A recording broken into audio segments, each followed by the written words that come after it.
The virus has now been unleashed and everybody's world gets turned upside down. Let's talk about Queen Sugar.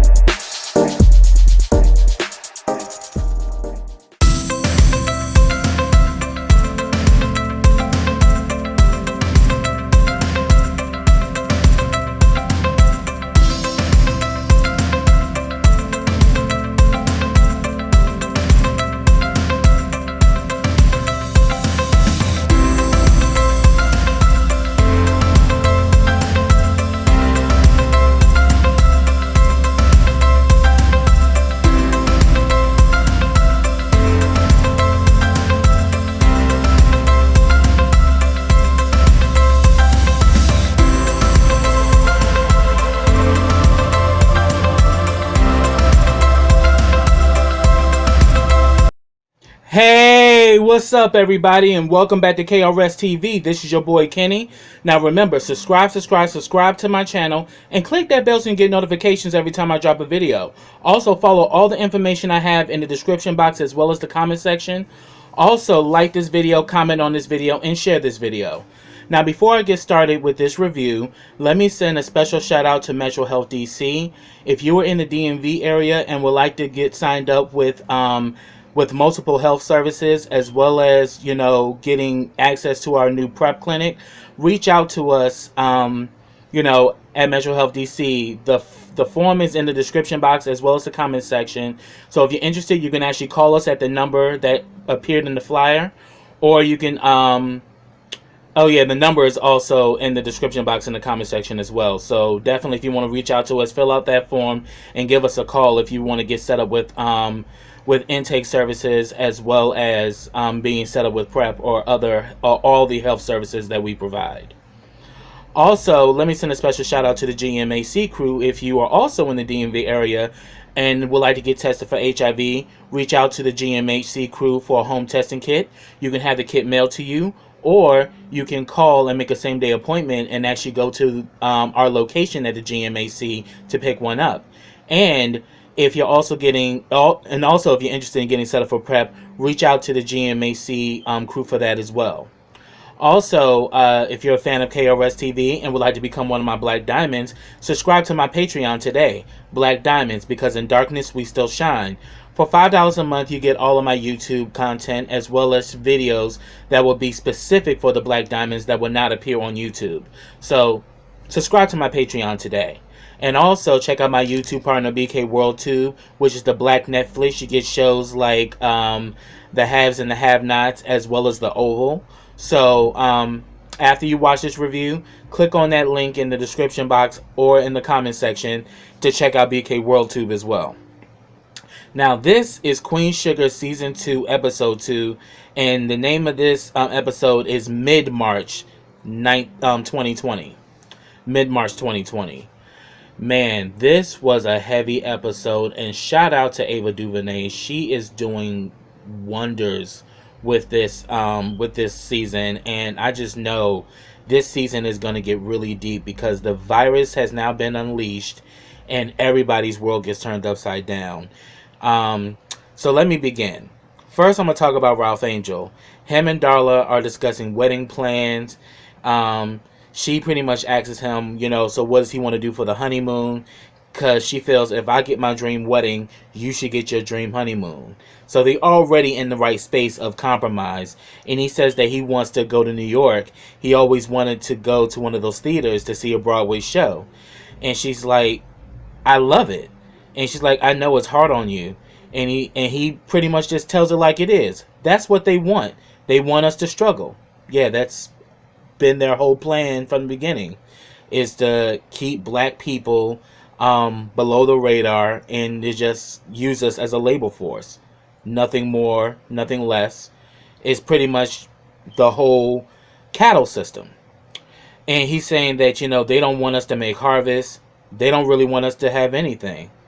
But he says, I ain't worried though. We just gonna get through like we always do. And Darla's response was, they can't steal our joy unless we let them. That was powerful. So we're seeing that Darla is now in this different space where she's starting to build more confidence in herself.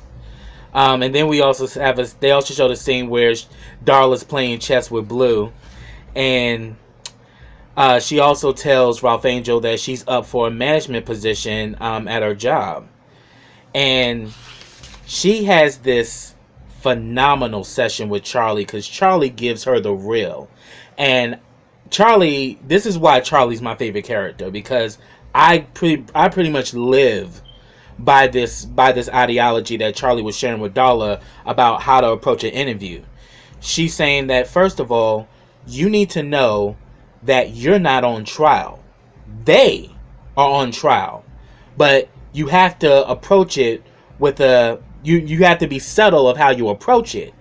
You know, your attitude has to be, I'm here to help you, not that I need a job. Because trust and believe, throughout my life, when I had the I need a job approach, it never worked out. Because a lot of times management doesn't respect you because they see you as, oh, you need me, so I can just do whatever to you, and you're just going to stay here because you need your job. But when you approach it like from a boss mentality, that I'm here to help you, I'm here to make your company better, I'm here to solve all the problems that you're having trouble solving. When you approach it like that, not only do you get the job, but they respect you because they see that you're a person about business. They see that you're a person that has something to offer. And this is exactly what Charlie was doing with Darla. You know, the interview is about the future for you and for them. What you're doing is making a partnership because you're bringing your knowledge, your expertise, and your greatness to them to help them with whatever challenges or trials that they may be facing. And you have to go in there with confidence that I'm the one that you need, and you would make a grave mistake to not hire me. You know, and I've definitely been coached by people who taught me to lead with that idea that you got to approach it like a person with confidence, like a person that has something to offer, not going there in a way kind of groveling for them to hire you. You know, and pretty much she says you gotta be fierce and out loud. And I thought that was great advice. And we see that it definitely struck something with Darla, but then we also see it struck something with Ralph Angel because Ralph Angel was listening. So I was like, she not only was organizing Darla, she was organizing Ralph Angel too.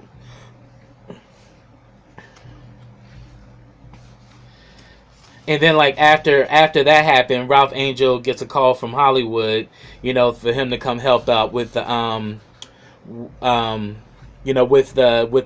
business that Hollywood is about to open. And it's just so messed up that here it is, you got Aunt Vi who has a thriving business, and here you got Hollywood who's about to open up a business, and yet the virus is now about to take over the U.S. All while all this good stuff is happening. So then, now I'm going to talk about, Ralph Angel and Darla, they're in the car or whatever, and on the radio they're talking about the virus. And immediately, Ralph Angel does what a lot of people in America did. They turned it off and turned on something entertaining. Because they didn't want to believe that something like this could happen. And all of us who are living in the post effect of the virus being unleashed, we actually see that this was not something to take lightly. So I'm not going to beat up Ralph Angel, even though I should, because at the end of the day, it was being put out there and people just kind of blew it off. And he's no different than any other American or any other person who didn't believe it was going to happen. I remember when I first heard about it, I was actually at my mother was having surgery, and I was at the hospital, and I heard about the first outbreak in Hong Kong, and he ended up, going, coming to Boston. So I knew something was big, and I was just hoping that the medical field, as well as our leadership, executive and legislator, would have made you know preventions head on, to prevent it from spreading throughout the country. And of course, we know what actually went down. So so pretty much he literally, but the thing about it, Darla was saying that I hear that this virus, because Darla's been reading up on it, and she was like, "Well, I hear that this virus can be really bad, and that it's going to really affect the elderly." And what about Mr. Prosper? And I'm like, yeah, he's up in age, so people who are elderly are high at risk, and also people with with pre-existing conditions like diabetes and hypertension. So it's real. And then we see Darla actually practicing in the mirror everything Charlie taught her. And I just thought that was very powerful. She's, the tears are flowing because it is about you shedding your fear and walking into your power. And we see that was going on with Darla. And it was really beautiful to see. And we see Ralph Angel cheering her on. Now, I'm going to talk about Nova, y'all. Because Nova's situation was really interesting. First, we see her talking with Charlie on the phone. Charlie had this whole situation with Parker. And I'm definitely going to talk about it when I talk about Charlie. But Nova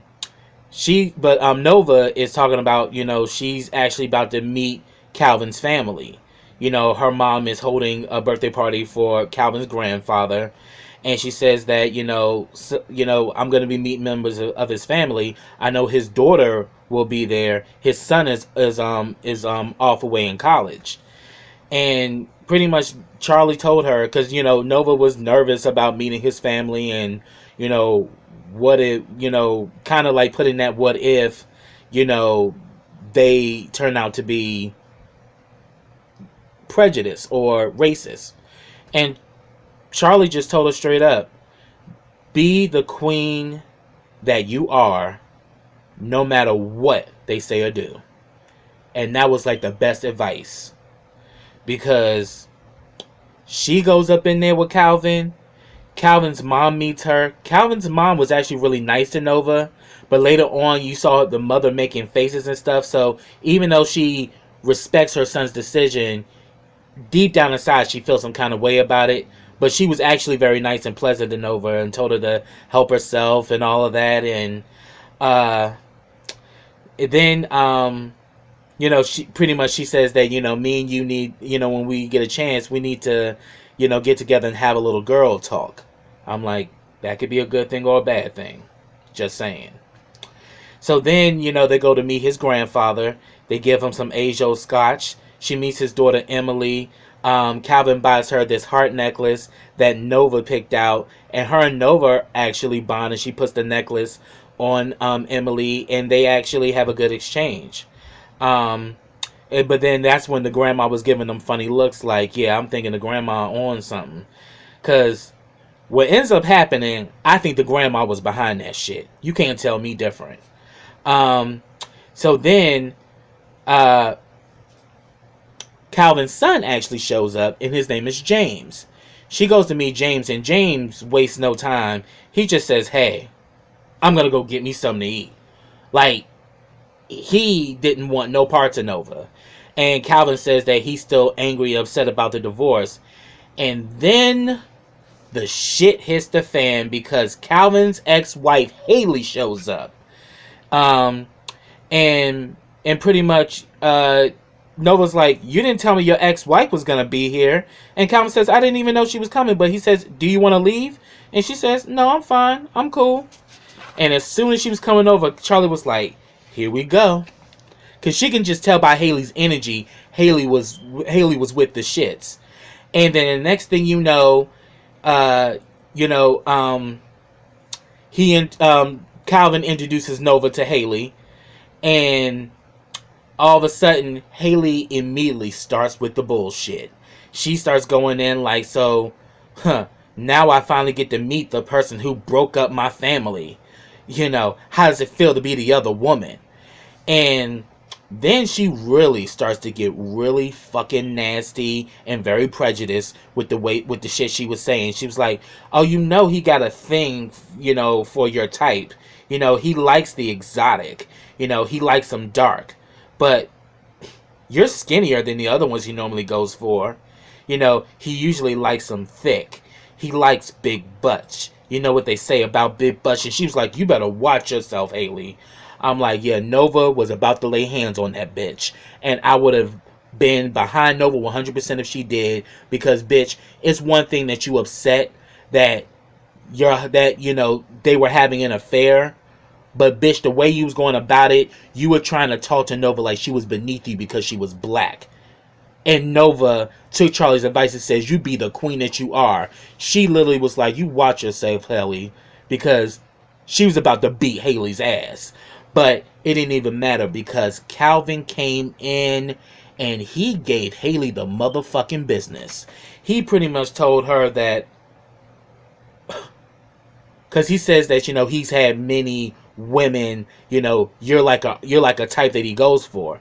Oh, Calvin got her ass. Calvin went in and was like, Nova is the woman that I love. And everybody else, and I mean everybody else, was just passing time until she was ready to have me. Oh, that damn Haley's face was cracked. She up there tearing up and crying. I'm like, bitch, you the one who decided to take the worms out the can. Don't be fucking crying now because he threw the worms back in your fucking face. That's what you get with your trifling ass.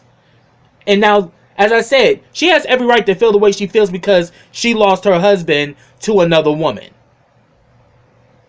But the way you went about it, you was on some straight up prejudice and hateful shit.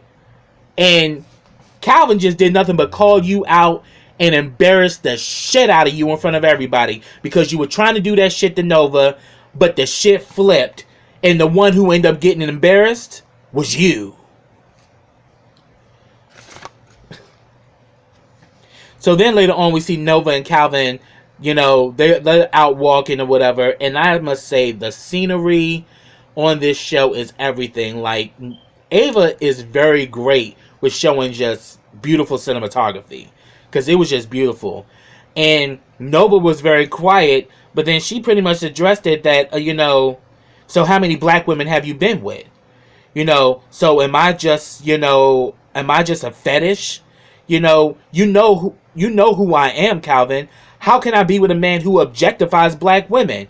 And he pretty much lets her know that, look, I like all kinds of women, and that he loves her. He says, look, I've been with other women before you, just like you've been with other men before me. Yeah, and she's been with women too, child, because Nova's a free spirit. But he told her that I will let the whole world know that you're the one for me. Yeah, because he just did that shit to his wife. Nova, were you paying attention? But they hugged and they actually got into a good place. Now I'm going to talk about Charlie. Charlie actually had a meeting with Parker Campbell. Parker cleared her schedule, didn't call her, didn't say nothing. Charlie's there for the meeting and Parker just upped and left. Cleared her schedule and pretty much Charlie told her receptionist, a phone call is standard, but this bullshit is substandard and unacceptable. So she calls one of her people, Tyreek, who works at the airport, to find out, what's going on with Parker. She finds out that Parker had booked a flight to New York, and Charlie's like, this is suspicious. I wonder why she was such in a hurry to leave. Probably because Parker got some more bullshit that she's trying to round up. But then the guy Tyreek told her something interesting. He says that, I'm glad you called me because it's been real slow. I needed something to do. And she says, you work at the airport. How the hell is it slow? And he pretty much said the virus, and pretty much he talked about that it's pretty much been exposed in Seattle. and they pretty much have shut things down. So, not much, people have been, staying put. And she watches the news, and it talks about the outbreak in Washington State. Then she calls Micah. Micah is about to have homecoming, and her along with Davis are gonna go there to meet up with them. And then she was like, "We can come meet you at your dorm." He was like, "Oh, no, no, no, no, no! Just meet me in the quad." So homecoming comes around. We see Charlie's there with Davis. So it's cool that they're on, because I think Davis is, teaching high school now. So it's cool that they're at a good place with each other. Kiki is there, and she goes talk to her friend who's making smoothies at the homecoming. And they can't find Micah anywhere. She tries texting him.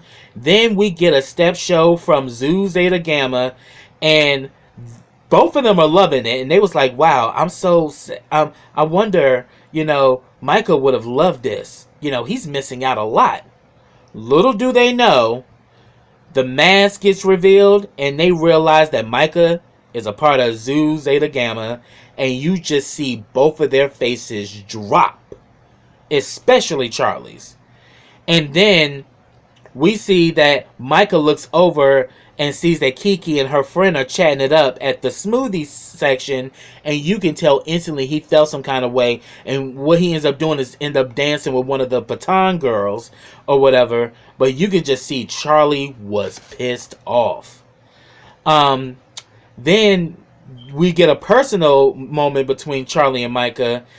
She's there to meet up with a professor because she wants to get more information about the virus. Due to the fact that she's a councilwoman, she has to be on top of things to alert to alert the community of St. Joe. And then she pretty much says that, why would you join a frat? And on top of it, I understand you join a frat, but why would you join a frat with such a bad reputation? Why didn't you join your dad's fraternity? Which is why Davis felt some kind of way, because he joined a fraternity that he really doesn't care for. And he said, "I did go to dad's fraternity. They didn't want me." And she says, "Well, why didn't you call him first?" He's like, "I didn't want his help. Why? I chose to go my own way." And she says, "But you should have talked to us first." And then this fool got buck with her and was like, "I'm 20. I don't need to consult with you like I'm a little kid every time I want to do something." Oh, really? You got a point, but your mother holds the purse strings. She can pull that money and tell your ass, find your own way to pay for college, you grown motherfucker. See, Micah be doing too much for me at times, because I'm like, bruh, yeah, you want to flex your chest, but you can't flex your chest if you ain't the one signing the check, bruh. And trust, bruh, you're not. Your mother has been supporting you this entire fucking time, and she's supporting your ass now. And now you in college, you smelling yourself, but you really are very fucking gullible, because you got some who join fraternities, but as I said, fraternities aren't for everyone. Some people get in fraternities and do very well, and you got some who just want to fit in with something. And Micah did that shit because he wants to fit in. So I was just looking at this fool like, Micah, you got some damn nerve. But then we definitely seen that he felt some kind of way, because then we see him with a scene with Kiki. He's like, when I was dancing with those girls, and I didn't mean nothing about that, right? She's like, dude, I ain't worried about what you do with your fat brothers. I'm not even sweating that. And then he was like, so who was that guy you was talking to at the smoothie stand? And she was like, oh, he's a guy that's in my class. And he's like, what class? So he starts interrogating her ass. And she's like, oh, he's in my art class. He's a really nice guy. And all of a sudden, he just got real quiet. So I'm like, his ass is getting jealous. And I was like, wow. So here we are. Charlie is getting texts like crazy about the virus. She even goes on a podcast and she's asking like, well, what about this virus? I mean, it says that it really affects the elderly. Oh, the woman in the podcast like, oh no, it is not just the elderly. It affects people from all walks of life. It's just that it affects the elderly more because of their age, but it's affecting everybody. And she says that, look, society has to shut down, for at least 2 weeks. And this is in the early stages. But then we also see, now I'm going to talk about Hollywood, because Hollywood is getting together the real spot, which is like a man's retreat. And I must say, this is such revolutionary, and we need things like this in America for black men, and, spots like this for black women, well, mainly black men, because black men are the most marginalized, they are the most broken, they are the most beaten down, and they are the most disenfranchised when it comes down to America. So this is a space where black men can open up and express who they are, and express, their anger, their sadness, their struggle.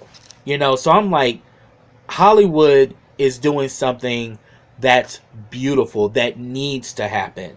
Us black men need to stay together, and we need to communicate with each other, on a real level. And we see that Prosper is there helping him, and Prosper pretty much shares with him that, he heard about stuff about the virus and that it goes after old people. And Hollywood says that, nah, ain't nothing gonna happen to you.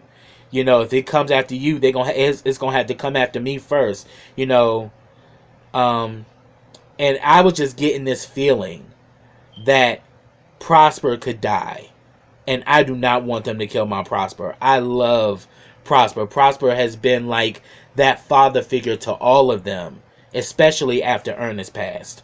So I would hate for us to lose Prosper. So then we see that Vi creates the Real Spot logo for Hollywood, and it's just like they're all in this good space. But then I'm like, but with the virus now getting out, Hollywood may not even get a chance to open the doors to his new business. So then they were supposed to be having this launch party. Hollywood looked clean with his outfit. He starts playing Alexander O'Neal, and all of a sudden Aunt Vi shows up. Aunt Vi was looking sexy with a capital S, honey. She came up in there serving it. Like Tina Lifford ages like Venture's wine, honey. She looked great. Like, and both of them was just clean from head to toe. I was so here for that. And they talk about their first date, and let's say Aunt Vi gave Hollywood the blues and the business. And he said that he loved that about her, then that she was a woman who knew what she wanted, and that she was a woman who was in control of herself. And they've been together for 18 years. So I was like, that is everything. And then while they're in this moment or whatever, Aunt Vi gets a call from Charlie, and she's like, oh, Charlie, can I just call you back? She's like, this is important. And we see while she's talking to Aunt Vi, we see that it's now hitting the news at a rampant speed about the virus outbreak, and that it's a pandemic. We see Nova and Calvin watching TV, and Nova saying that, why is it that we're just now finding out about this? Like, what about the president? I mean, he doesn't even read his briefings. That's fact. Like, literally, he out here talking right now. He's just tap dancing. And then we see Ralph Angel and Darla, watching it on TV. And now Ralph Angel feels bad because now it's on the national news. So here it is, when you turned it off on the radio, you now realize it wasn't a scam. It wasn't a joke. This is real. And then we see Prosper's watching it. And then we see that Charlie tells Aunt Vi she's going to have to close down Vi's Pies, for a couple of weeks. And we see that the last scene, Aunt Vi is putting a sign on the door that we will open back up April 1st. April Fools. So that's what I have, y'all. If I missed anything, get down in the comments. I'd like to hear your thoughts on this. I'm really enjoying this season, and I can't wait to see what happens next. So until next time, everybody, take care.